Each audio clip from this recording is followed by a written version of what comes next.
بسم اللہ الرحمن الرحیم۔ السلام علیکم ناظرین، آج کی ویڈیو آپ کے لیے بہت اچھی ہونے والی ہے کیونکہ اس میں استغفار کے بارے میں آپ کو بتاؤں گی۔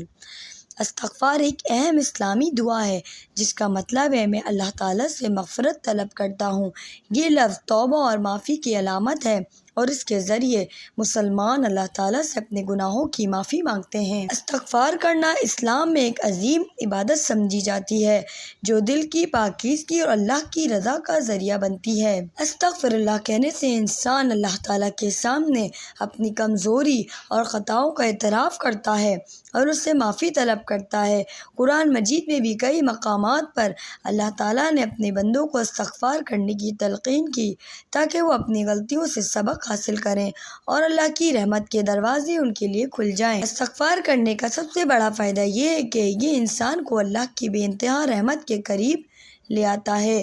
اللہ تعالیٰ نے قرآن میں بار بار فرمایا ہے کہ وہ بہت بخشنے والا اور رحم کرنے والا ہے، اور جو بھی بندہ خلوص دل سے اس سے معافی مانگتا ہے اللہ تعالیٰ اسے معاف کر دیتا ہے۔ حضور اکرم صلی اللہ علیہ وسلم نے بھی استغفار کی اہمیت پر بہت زیادہ زور دیا اور خود بھی روزانہ 100 مرتبہ یا 70 مرتبہ استغفار کیا کرتے تھے۔ حالانکہ آپ تو بہت معصوم تھے مگر پھر بھی آپ کثرت سے استغفار کرتے تاکہ امت کو اس کی اہمیت سمجھا سکیں اور ترغیب دے سکیں۔ استغفار کا ایک اور بڑا فائدہ یہ ہے کہ یہ انسان کو غرور اور تکبر سے بچاتا ہے۔ جب انسان استغفر اللہ کہتا ہے تو وہ یہ تسلیم کرتا ہے کہ وہ ناقص ہے اور اسے اللہ کی مدد اور معافی کی ضرورت ہے۔ اس طرح استغفار انسان کو عاجزی اور تواضع کی طرف لے جاتا ہے۔ استغفر اللہ کہنا صرف گناہوں کی معافی کے لیے ہی نہیں بلکہ یہ دعا ہر وقت پڑھی جا سکتی ہے تاکہ انسان اللہ کی رحمت اور برکتوں کو اپنے اوپر نازل کر سکے۔ اللہ کے نبی حضرت یونس علیہ السلام نے بھی جب مچھلی کے پیٹ میں استغفار کیا تو اللہ نے ان کی توبہ قبول کی اور انہیں نجات عطا کی۔ اسلامی تعلیمات کے مطابق استغفار صرف زبان سے کہنا کافی نہیں بلکہ دل کی سچائی اور پختہ ارادہ بھی ضروری ہے کہ آئندہ وہ گناہ دوبارہ نہیں کیے جائیں گے۔ استغفار کے ساتھ انسان کو اپنی زندگی میں عملی تبدیلی بھی لانی چاہیے۔ بے شک انسان خطا کا پتلا ہے اور اس کے ساتھ ہر وقت شیطان لگا ہوا ہے۔ شیطان انسان کا کھلا دشمن ہے، وہ اس کو بہکاتا رہتا ہے۔ اللہ تعالیٰ نے شیطان سے وعدہ فرمایا ہے جو میرا بندہ مجھ سے معافی مانگے گا میں اس کو معاف کرتا رہوں گا۔ شیطان نے بھی اللہ تعالیٰ سے فرمایا تھا میں آپ کے بندوں کو بہکاتا رہوں گا۔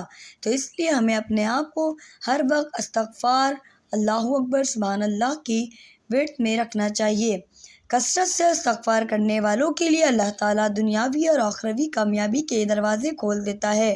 قرآن مجید میں فرمایا گیا ہے جو لوگ کثرت سے استغفار کرتے ہیں اللہ ان کے رزق میں برکت ڈالتا ہے، ان کی مشکلات آسان کرتا ہے اور ان کی دعاؤں کو قبول کرتا ہے۔ استغفار کا ایک اور اہم پہلو یہ ہے کہ یہ دل کی صفائی اور سکون کا باعث بنتا ہے۔ جب انسان اللہ تعالیٰ سے اپنے گناہوں کی معافی مانگتا ہے تو وہ دل کی بے چینی اور گناہوں کے بوجھ سے آزاد ہو جاتا ہے۔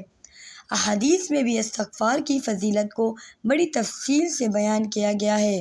حضرت محمد صلی اللہ علیہ وسلم نے فرمایا ہے کہ جو شخص دن میں 100 مرتبہ استغفار کرتا ہے اللہ تعالیٰ اس کے تمام گناہوں کو معاف کر دیتا ہے، چاہے وہ سمندر کی جھاگ کے برابر کیوں نہ ہو۔ استغفار کی عادت انسان کو بہتر بناتی ہے اور اسے اللہ کی نافرمانیوں سے بچاتی ہے۔ یہ دل کو نرم کرتی ہے اور انسان کو یاد دلاتی ہے کہ ہر وقت اللہ کی طرف رجوع ضروری ہے۔ فجر کی نماز کے بعد جو کوئی یہ دعا پڑھے گا سبحان اللہ و بحمدہ سبحان اللہ العظیم استغفر اللہ، یہ فرشتوں کی بھی دعا ہے۔ تو ناظرین کرامی آپ یہ سب پڑھ سکتے ہیں اور اس کے بہت زیادہ فوائد ہیں۔ آخر میں استغفر اللہ کہنا ایک معمولی عمل لگتا ہے مگر اس کے اثرات بہت عظیم ہیں۔ یہ انسان کو اللہ کی رحمت، مغفرت اور برکتوں کے قریب لے آتا ہے اور اسے روحانی طور پر مضبوط بناتا ہے۔ ناظرین کرامی، استغفار کا ورد جاری رکھیے کیونکہ انسان گناہوں میں پڑتا رہتا ہے، ہم کسی کی برائی بھی کر لیتے ہیں، انسان خطا کا پتلا ہے، کوئی کام بھی ہم غلط کر سکتے ہیں، اس لیے ہمیں زیادہ سے زیادہ استغفار کرنا چاہیے۔